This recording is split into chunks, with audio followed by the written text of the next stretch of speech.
त्वमेव माता च पिता त्वमेव बन्धुश्च सखा त्वमेव विद्या द्रविणं त्वमेव सर्वं मम देव श्रीदक्षिणामूर्तिसुदेशिकेन्द्रं द्वैपायनं सूत्रकृतं मुनीन्द्रं श्रीशङ्करं भाष्यकृतं यतीन्द्रं मद्देशि पञ्चापि नमामि विद्ये। ओम नमो ब्रह्मादिभ्यो ब्रह्म विद्या संप्रदायकर्तृभ्यो वंशऋषिभ्यो महद्भ्यो नमो गुरुभ्यः सर्वोपप्लवरहित प्रज्ञानगणः प्रत्यगतो ब्रह्मैवाहमस्मि। ओम प्रपन्नपारिजाताय तोत्रवेत्रैकपाणये ज्ञानमुद्राय कृष्णाय गीतामृतदुहे नमः। श्री कृष्णाय परमात्मने नमः। Pranams everyone. So we are in the second chapter, Sloka number 16. Shri Bhagavan Nasato vidyate bhavah Nabhavo vidyate satah Ubhayorapi drishtontah Tvanayostattvadarshibhihi. So this, as I said, is one of the most complicated slokas of Bhagavad Gita, where Bhagavan is establishing the Advaitic premise of Brahma Satyam, Jagat Mitya. Now, in the last class we had seen what is the definition of Sat and what is the definition of Mitya.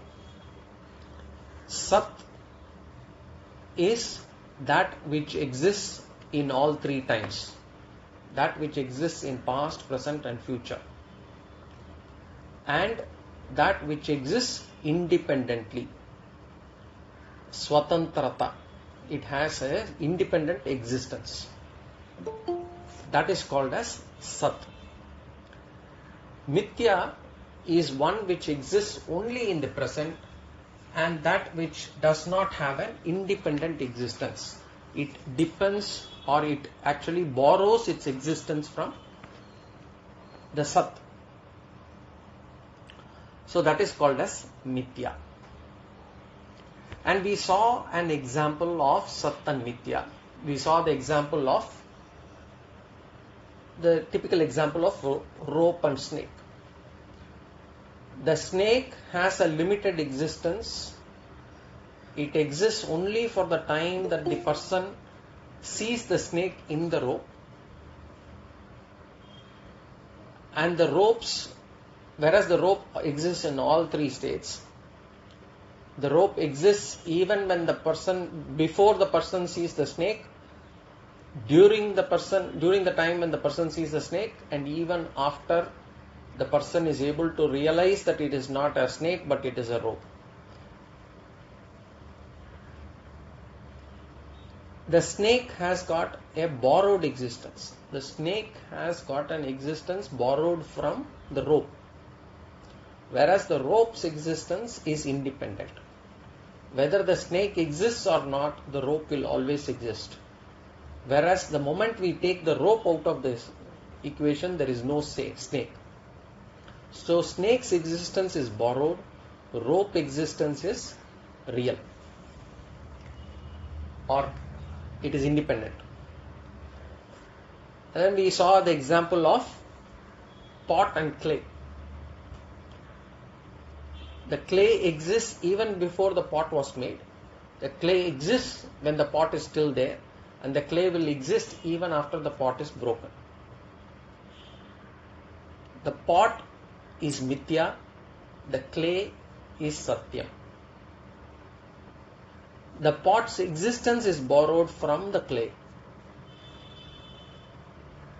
The clay has an independent existence. Even after I remove the pot from the clay will be there. But the moment I remove clay from the pot ceases to exist. So this is Satyam Mithya. We took the example of also the ornaments and gold. It is the same. So there, now we have to say the pot or the ornaments, the pot or the ornaments are basically called as karyam, product. They are the product. Whereas the cause is clay or the gold. Clay is the cause for the pot. Gold is the cause for the ornaments. So the gold and the clay, they are called as karyam. They are called as the cause, karyam. And the product is called as karanam. Sorry, karyam and karanam. Karanam is the cause. So the clay and the gold is karanam. The pot and the ornaments are called as karyam. Karana, karyam. Cause and effect, cause and product. Now if you look at it, the product is only a name and form of the cause. It does not have an independent existence. It is just a name and form. Pot is just a name and form of clay. The ring is just a name and form of gold. Necklace is just a name and form of gold. So Mithya is just a name and form of Satya. The rope is just its name and form for the snake is just the name and form of the rope that the person sees. So this is Kaarana Karyam Viveka. Now we had seen until this in the last class. Now we have to establish this now, where we are extending that to Atma and Anatma. And remember, now when we are going, this class is going to be even more complicated than the previous class. The concepts or the way we are going to explain is going to be much more, it would involve a lot of what in Shastras we say tarkam, logic. And when we are actually discussing certain examples, when we are giving some what is known as dashtantam, the examples have to be taken for that particular scenario, for that particular case only. It cannot be stretched beyond. For example, if somebody has not seen an elephant, we say the elephant will look like a buffalo, large buffalo. Now we cannot say how then will the buffalo have the trunk, or will the buffalo have the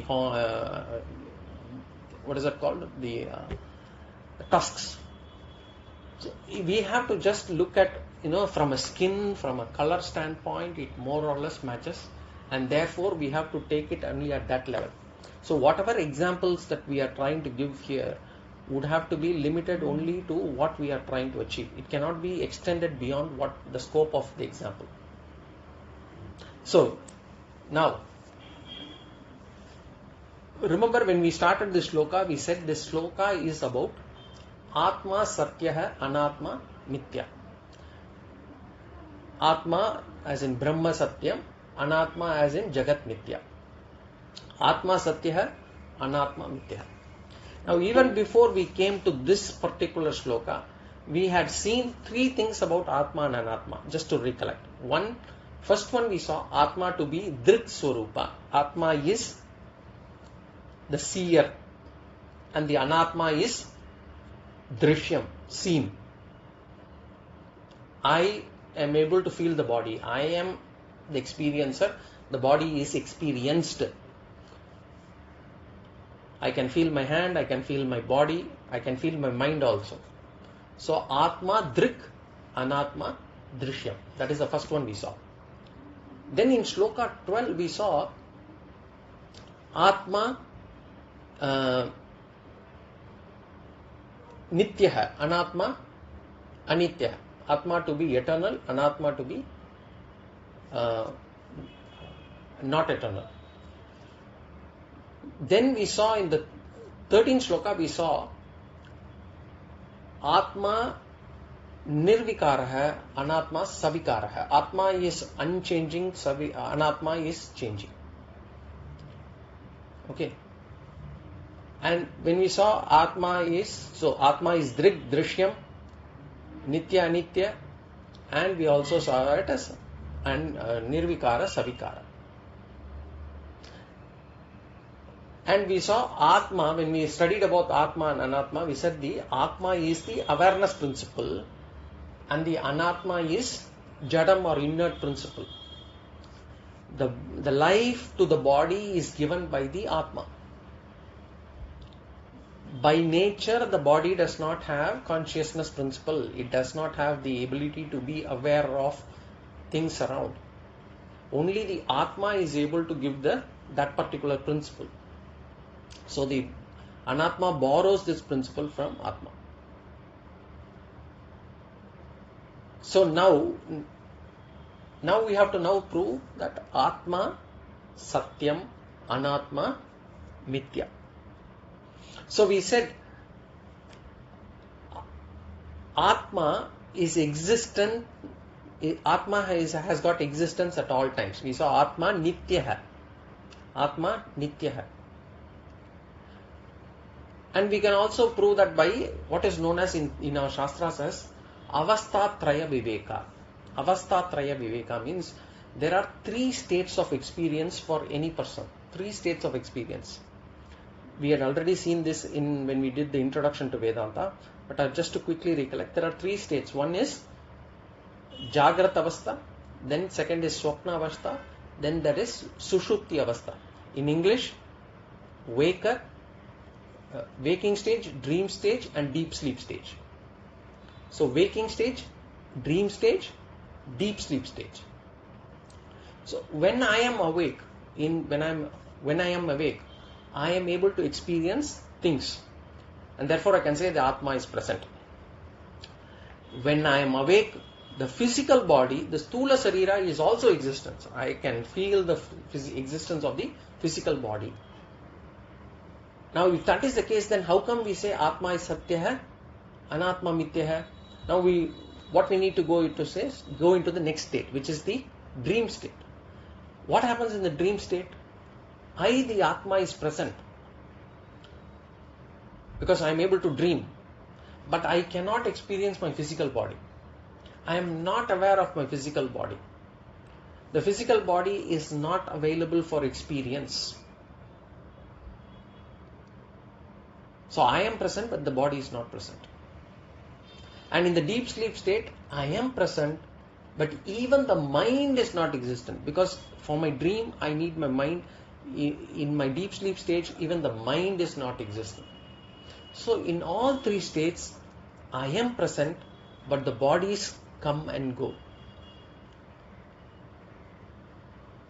Atma nirvikaraha, Anatma savikaraha.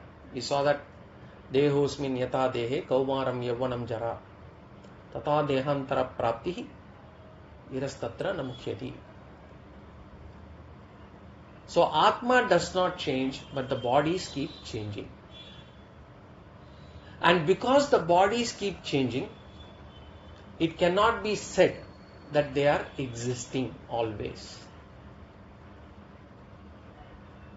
See, anything to exist always, it cannot undergo a change. If it comes to existence, then vanishes, then comes back into existence, then it cannot be considered to be, first of all, it is changing, vikaraha, savikaraha. And if it is savikaraha, it cannot be nitya, it cannot be existing in all states.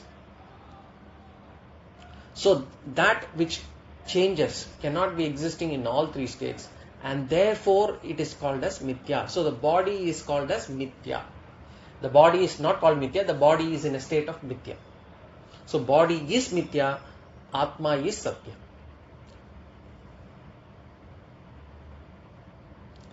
And secondly, the body is, so for proving something to be Mithya or Satyam, what we need to do? One is for Mithya, it is not existent in all 3 states. And the second one we have to prove is, it is Paratantram, it is actually dependent on something. So the physical body is existent only in the waking stage. It is not existing in the dream state. It is not existing in the deep sleep state. And therefore it is changing. And therefore it is Mithya. The second one we have to also sort of establish is that it is dependent on Atma. The body is dependent on Atma. This also we can prove it using multiple theories. Again, we will use the Avastha Thraya Viveka.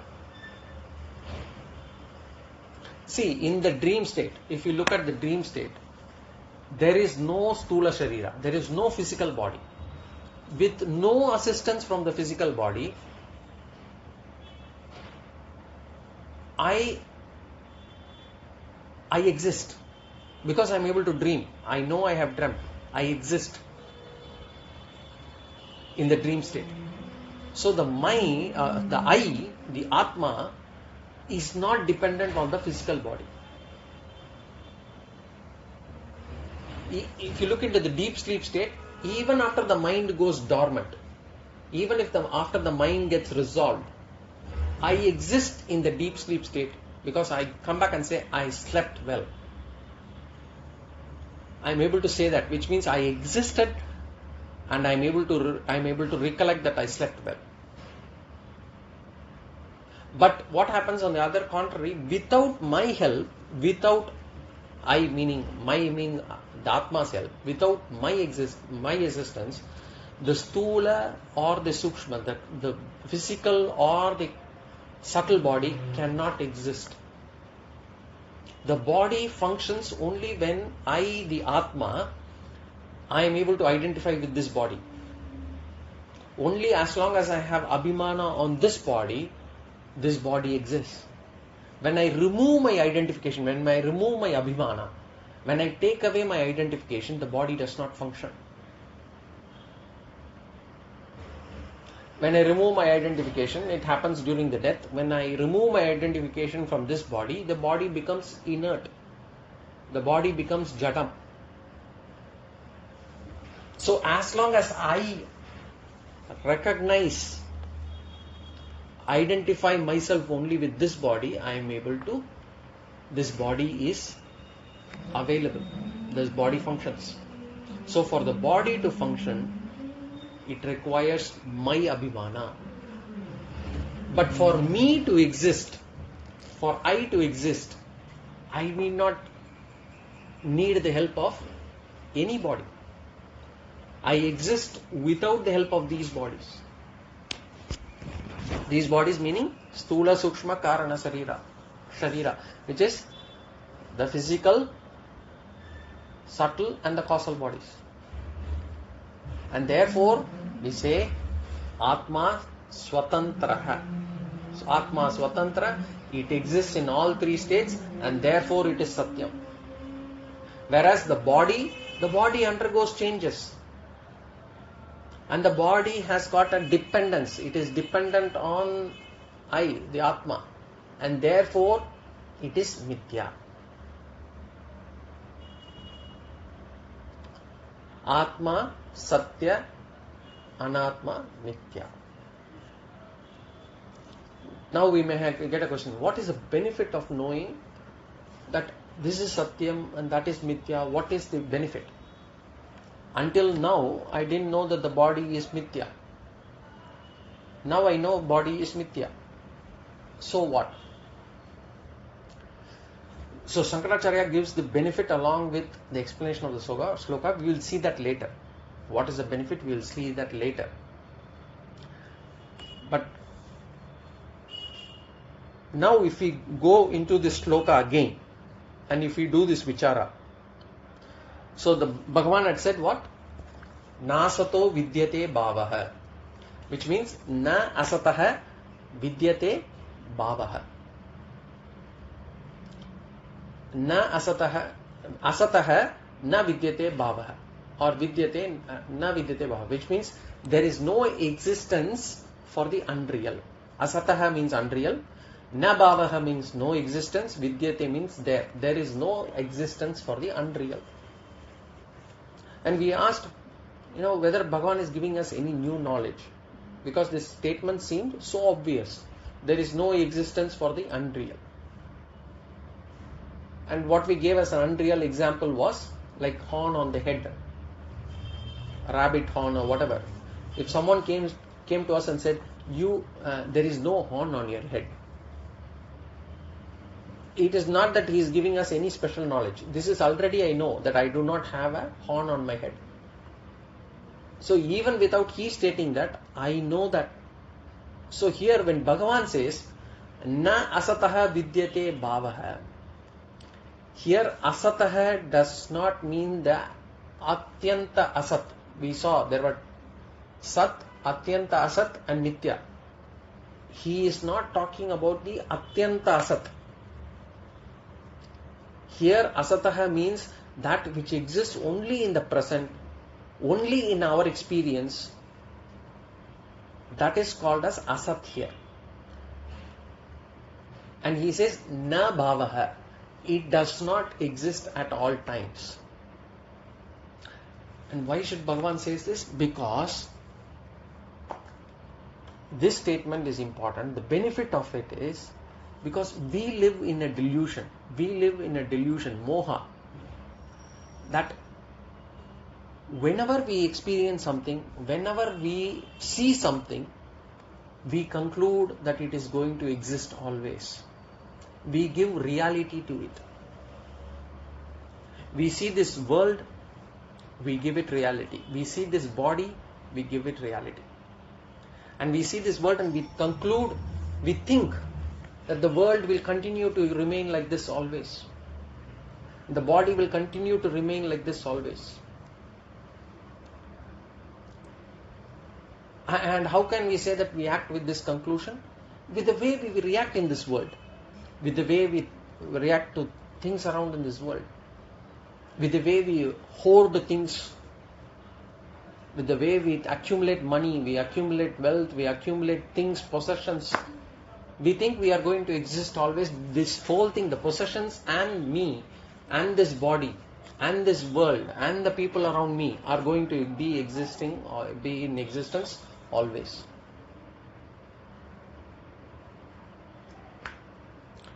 If it is told that this body is not true, this body is not true, it's mithya, will we agree? We will not agree. Because the body is there in our experience.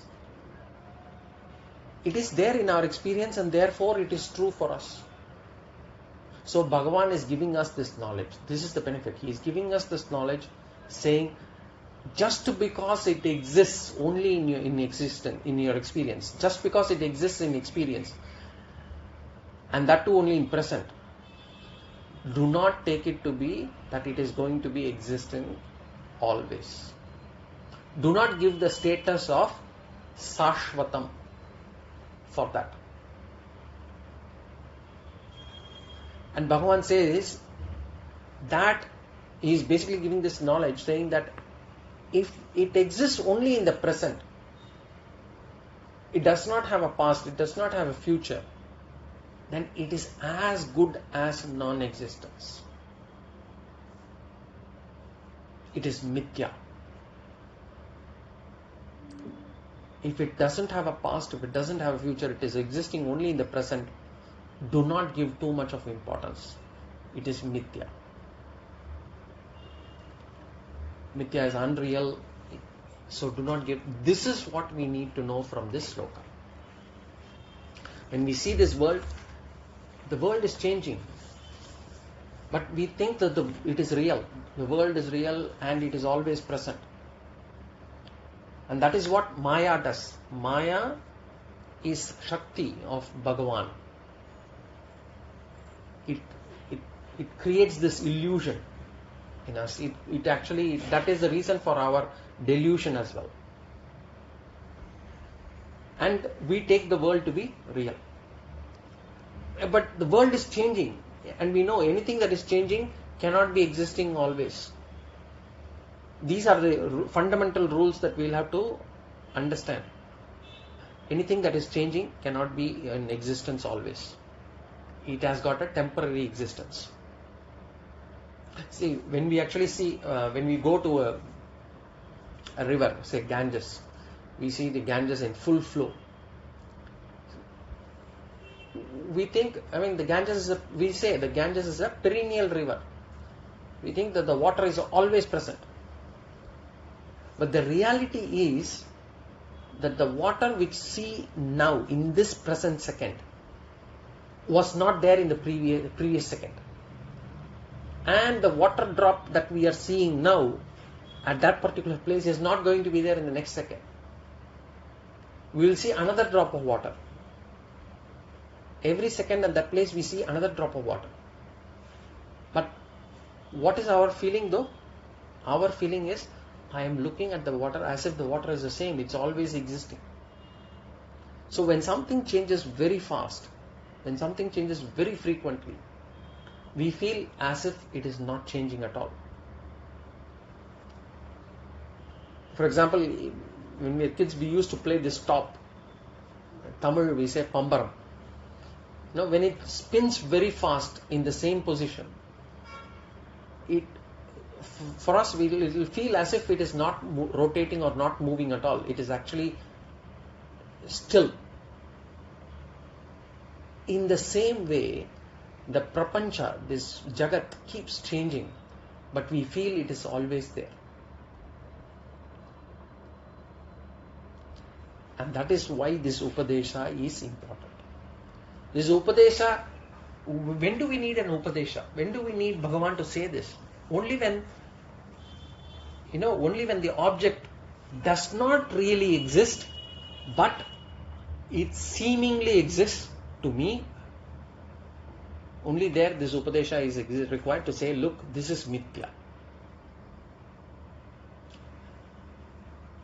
To kind of explain this further, look at the rope snake example. That's the easiest example. Rope snake example. When does a person need to be told that it is not actually a snake? Only when he sees the snake.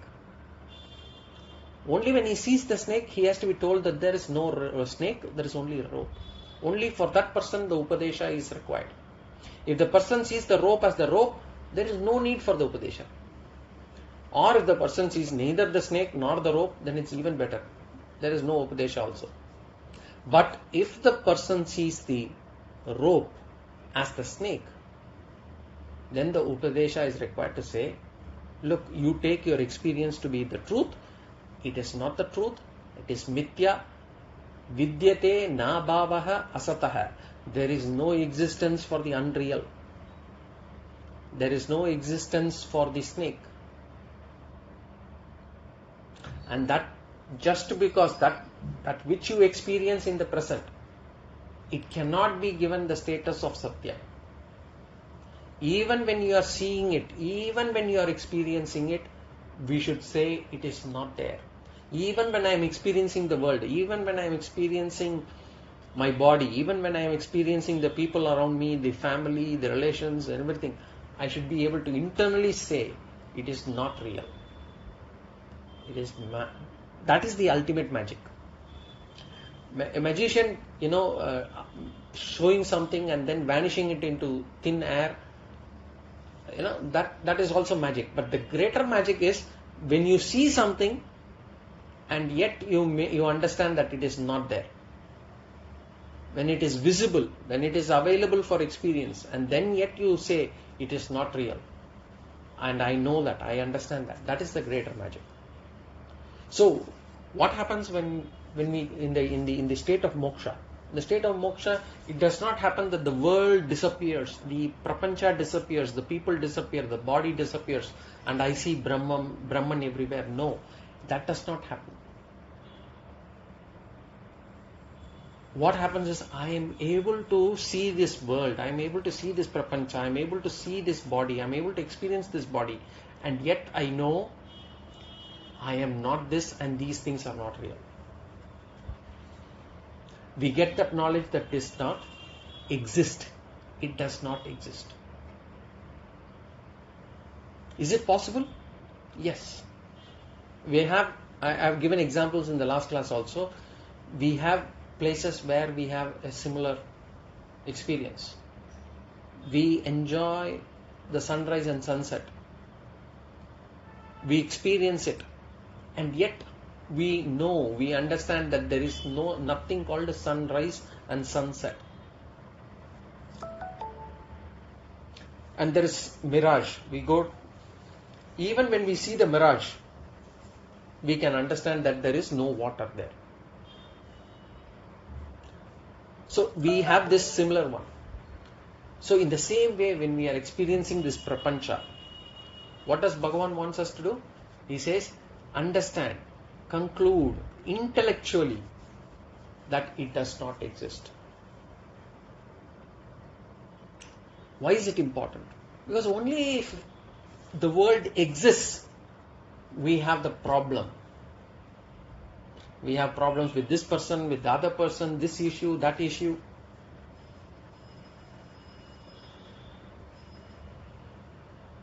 So it is very important, this particular thing. And the first line of this sloka contains the complete Vedanta. Na asataha vidyate bhavaha, which is Jagat Mitya. Asataha vidyate na bhava. There is no existence, or vidyate, there is no existence. Na bhavaha asataha. Jagat Mitya. So basically, that which is available for experience in the present cannot have the status of ever existence.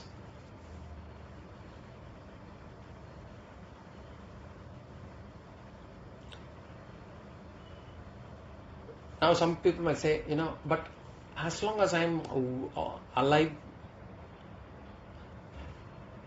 in this body, I am able to experience the world, I am able to experience the body. So my past, few years back I have been able to experience this body, this world. Now I am experiencing this body in this world. Then tomorrow or next year, maybe I'll be able to experience this world and this body. So how are we going to explain that this is mithya then? Now then we'll have to use the other logic, which is basically what we saw for the sloka number 13. That which undergoes change, vikara, that which undergoes change, it cannot exist in all three states. That which undergoes change cannot have an ever existence. Has the world undergone change from what we saw when we were child and now? Yes, we know that the world has changed. Especially if you ask some elderly person at home, they will say, how in those days gold was so cheap, the people were so nice, education was like that, people were more accommodative and all those things. They will have to say so many things about the past. And they would say how things have changed now. So the world keeps changing in all counts. And with respect to our body also, if you ask, again, in an elderly person, if you ask them, how in those days I was so fit, I used to walk so many kilometers, I had done so much of padayatra, I had done swimming there. There could be so many things that they could say about their body, which is true for our souls also. So body also undergoes change. Change is visibly experienced. So now we have to just use our intellect to say that which undergoes vikara, undergoes change, it cannot exist in all three states, in all three times. So that which does not exist in all three times is called as mithya, or is said to be in the state of mithya. And therefore the prapancha, the body, all these things are illusory only, and therefore Jagat Mitya. So this is the most important understanding that we should have, Jagat Mitya. Now if Bhagavan had stopped with this Upadesha, Jagat Mitya, that means everything is illusion, which means there is nothing there. Then Bhagavan would be considered to be a Shunyavadi. But Shunyavadi, if people are in the Jainism, they call Shunyavadam, and I think even in Buddhism they call it Shunyavadam. Shunyavadam means there is nothing present. But then in our Advaitic standpoint, we say Brahma Satyam. Brahman is real. There is no, we don't say it's shunyam. And therefore the second line, the second part of the first sentence is important. Na abhavaha vidyate satah. There is no non-existence for the real, which means Brahma Satyam. Satyaha means Satyam. Satyam means which has got existence in all three states, all three times, and it cannot go into non-existence. It cannot go into non-existence. Now the key here is, we are only talking about whether it is in existence or not. We are not talking about whether it comes into experience or not. When we say Brahma Satyam, for Mithya, you could experience it and yet you can say it is unreal or Mithya. With Satyam, you need not experience it and yet it is real. So then the question will come, how can you say something which is present in all three states, all three times, past, present and future, and yet you say it is not available for experience? Again, the Dashtantam we will take is the rope snake example. Now if you take the rope snake example, the person sees the snake on the rope.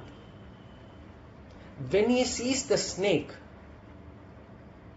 is he able to see the rope? No. Then afterwards he sees the rope. But during the time he sees the snake, he does not see the rope. But once he comes and sees the rope, then once he realizes that it is a rope, he is able to realize that it was the rope that was present even before. So the rope was present in all three times, but it was not available for experience for the time when the person was seeing the snake. So when something is being superimposed on another, there is a possibility that the adhisthana, that on which it is superimposed, may not be visible or may not be available for experience. So even when the Jagat is superimposed on this Brahman, Atma, the Brahman is not visible for the ignorant person, not available for experience. We'll come later on to say that it is not even available for experience, even for the Jnani, but we'll come to that later. Right now you understand that the Brahman is not available for experience for the ignorant, not visible for ignorant person.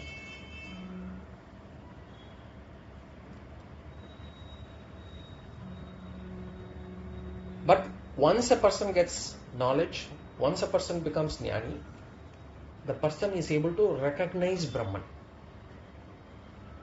And the person will be able to recognize, just as the person who has come out and after seeing the snake, he realizes that there is a rope actually. So for this person also, the Brahman has always been there in existence. There is no non-existence for Brahman. So Brahman does not have non-existence. Brahman is always in existence.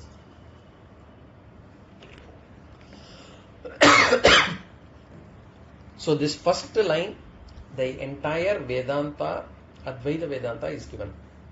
Advaita Vedanta has got three statements basically. Brahma Satyam, Jagat Mitya, Jiva Ishvara Naparaha. Jiva Ishvara Naparaha. There is no difference between Jiva and Ishvara. We will come to that later. But this is important. Jagat Mitya, Brahma Satyam. Atma Satyaha, Anatma Mitya. This is the essence of this sloka. This is the sara of this sloka. And then Bhagavan says basically only Jnanis have this vision. Only Jnanis have this vision on that Jagat Mitya, Brahma Satyam. How does he say? In the second line he says, Ubayorapi drishtontaha tvanayos tattva darshibihi. Ubayorapi drishtontaha tvanayos tattva darshibihi. Tattva darshibihi drishtaha. Tattva darshibihi. Tattva darshi. means Tattvam, one who sees, a seer, Tattvadarshi, one who sees the Tattva, basically wise people. Drishtaha, the wise people, Drishtaha here means not seeing, but basically who has understood, who has realized, who has ascertained what? Brahma Satyam Jagat Mitya, who has grasped this concept doubtlessly. So these wise people have clearly grasped this concept. What? Jagat Mitya, Brahma Satyam.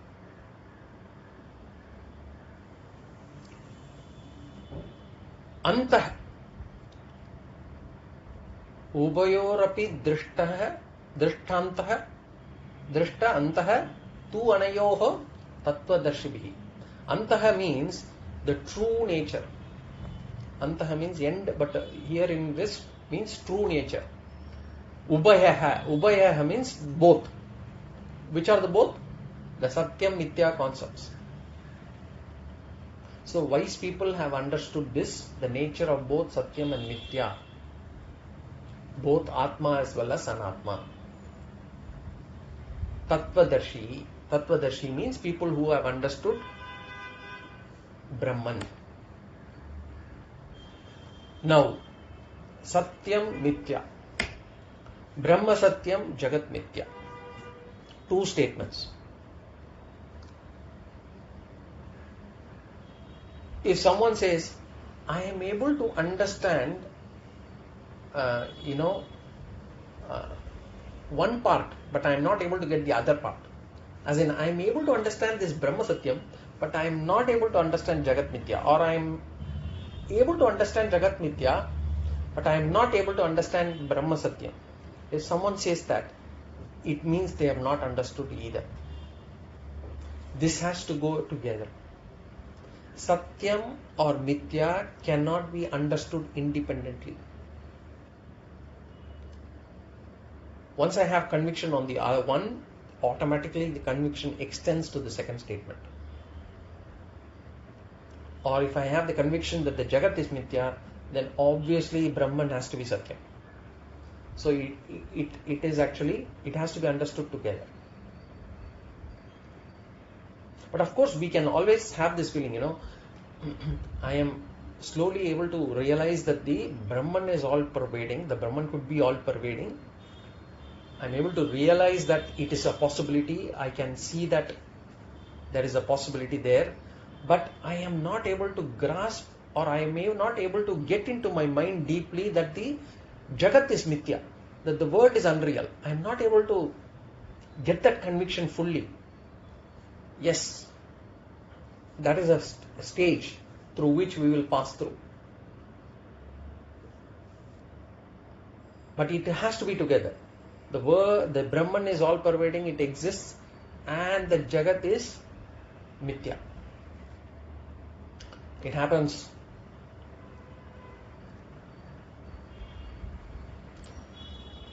And how do we see that? It is like, the pot. When we have this pot in our hand, we know that the pot is Mitya. Anytime it can break. The pot is Mitya. The world is Mitya. And that is why when we are actually packing a pot, and sending it out, we say outside, we say fragile, handle with care. The entire Anatma is Mitya, fragile. Our mind is the most fragile thing in our body. The body itself is fragile. It cannot walk beyond certain kilometers. It cannot be standing for too long. It cannot be seated in one place for too long. 5 minutes into meditation, our body gets pain, aches. We get all the aches. We cannot we cannot do puja for 1 hour sitting in one place. Our body aches. Body is almost very fragile. And even more fragile is the mind. Any person says anything to us, it gets broken. Sensitive, fragile mind. anybody talks about me something, I get upset, I get angry. So, and I expect other people to behave carefully with me. Why? Because my mind is fragile. But how long can we remain like this? Different people are there, different people will use different language, they will treat differently. Some people will give us recognition, some people will not give us recognition. There will be rejection for us. There could be people talking about us, gossiping about us. All these things are going to hit our mind. And that is where we have to say Jagat Mitya, Anatma Mitya. These are unreal. The people are unreal. The gossips are unreal. The fame is unreal. My mind is unreal. Everything is unreal. I don't give too much of importance. When the body undergoes change, I have to accept it. In my youth, when the body underwent change, I was very happy. I was getting stronger. I was getting healthier. I was getting bigger. I was getting stronger. I was getting healthier and all those things. So I was welcoming that change. But as we actually pass through the middle age and then going into the old age, touching the old age, the body gets weaker, body gets deterioration. I have to accept the change. Same thing with my mind. My mind undergoes change. And I expect people to accept the changes in my mind. So just as my mind changes, other people's minds also change. So there are people who loved me once, they don't love me now. So what? Some people loved us before, rejecting us now. So what? So we have to use this and extend it in our daily life. Anatma undergoes change. Everything is Mitya. We have to keep bringing this thought again and again in our Nididhyasana. Whenever we are hitting some low points in life, Jagat Mitya. Jagat Mitya. Do not give it too much of importance. When you say Jagat Mitya, it doesn't mean that the money is unreal and therefore do not, earn money. Or the world body is unreal, therefore, do not eat anything. Doesn't mean that. It means do not give that more importance than what is needed.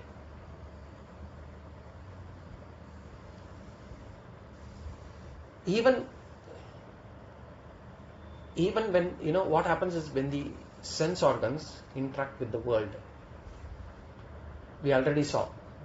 In Sloka 14-15, the sense organs will always interact with these sense objects. We cannot stop it. And Sita Ushna, Sukha Dukkha Daha, we saw that. So even when these kind of interactions happen, the intellect should keep saying, as a background, in the background it should say, in the subconscious we should say, this is not real. Fame, not real. It comes and goes. Criticism, not real. But person who is able to take, who does not give importance for fame is the only person who can give no importance to criticism also. You cannot say, I don't give importance to fame, but I take criticism seriously. Or I can take criticism, I don't give importance to criticism, but I take fame seriously. All the pairs of opposites have to be, taken in the same manner. Sama dukkhata, samatvam. We have to take it in the same manner. So this is the benefit of this particular sloka. The intellect should keep telling us the world is unreal, Jagat Mitya. Now, we have 10 minutes. In this 10 minutes, I'll try to, give you a quick one of how Shankaracharya had actually given the explanation for this sloka. Now, this explanation for this sloka by Shankaracharya is a little more complicated, more tarkam is involved, and it is it is primarily to address certain theories that had come then. He was trying to negate Shunyavadam and all those things. So we will try to understand how he had approached this sloka in a step-by-step manner. If you understand, it's fine. If you don't understand, it's okay. It's just for information.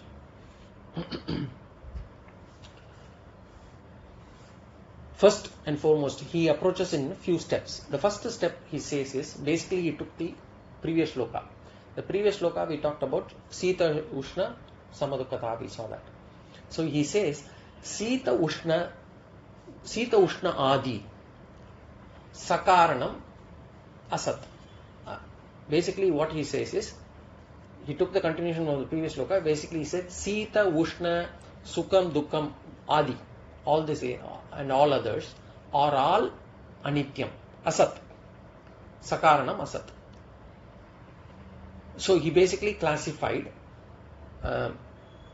all these things, the body and whatever to be the cause for all these changes in the body, and classified them as mitya. He said asat. Basically how he approaches this, basically he creates a pratigna. Pratigna means basically he takes a hypothesis, and then he will prove that, or he will establish that hypothesis through reasoning and removing some possible objections. Basically he himself will bring an objection and he will negate that objection and establish the hypothesis. That is the approach that he has taken here. So he says, first and foremost, Sita Ushna Adi Sakaranam Asat. So basically he says body is mithya, and body and whatever to be the cause of this body, Sita Ushna Adi, whatever is the cause of it is also mithya. So this is the pratigna.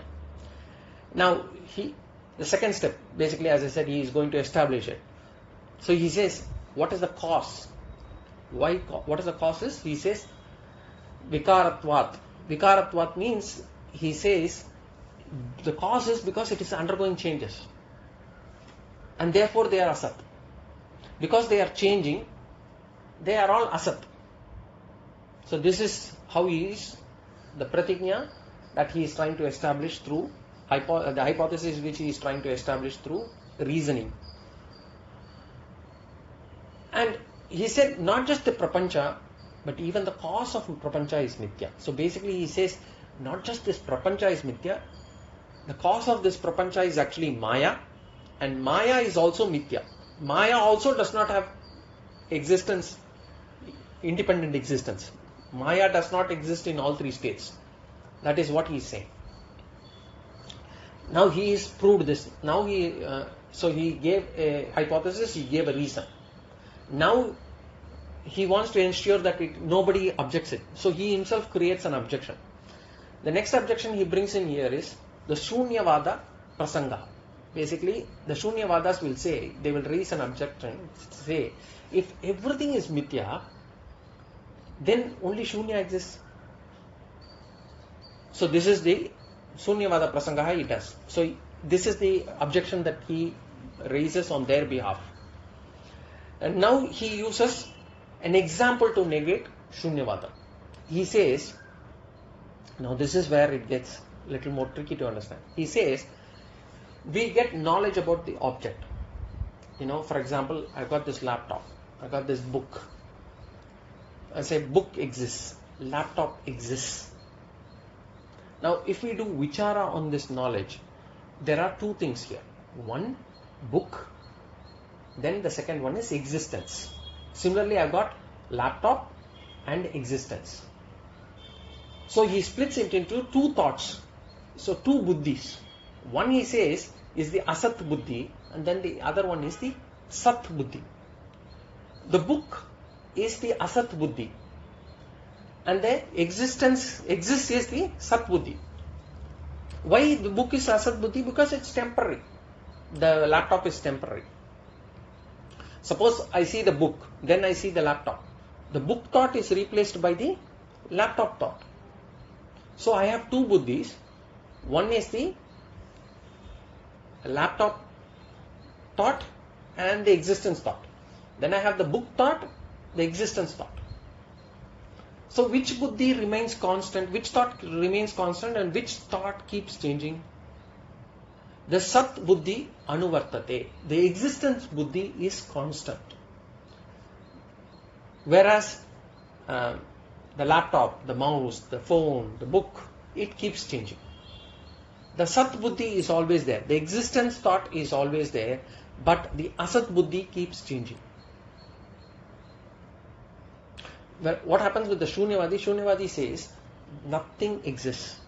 Now, Shankaracharya has to prove that there is one which is always present. And he says the one that is always present is the existence principle. The one who says that everything is mithya, he is there. So if everything is false, there is one person who says everything is false, that person is true. That is what Shankaracharya says. He says that which says everything is true is the Sat Swarupa. So Shunyam cannot be true. Existence is always there. Suppose we say book exists. Now if we tear it, paper exists. If we burn the paper, ashes exist. So existence is always there. I have ignorance. Ignorance is also existing. So existence is always there. Then, I don't know whether I'll be able to complete this in this class because it's 4:57. I think I'll just take a break here. We will go into this particular Adi Shankaracharya's again because it's halfway through. I'll just take a logical break here. We'll come back and revisit this in the next class. Any questions or comments on this one today? Was it too difficult to understand? Today it was okay, Balaji. Because maybe the question that I raised maybe should be related to maybe very quick, very short answers. Yeah. I thought I had tried to answer this in the class itself, but anyway, I'll just let you know what I meant. Basically, just whatever we are going through in this past, in our life, is also mithya. In the past, whatever we have seen is also mithya. Whatever we are going to see in the future is also mithya. Because I am going to exist even beyond this body. Anything this body, I am existing, anything around me is all mithya. Yeah. I hope I answered it. Yeah. Okay. Any other question?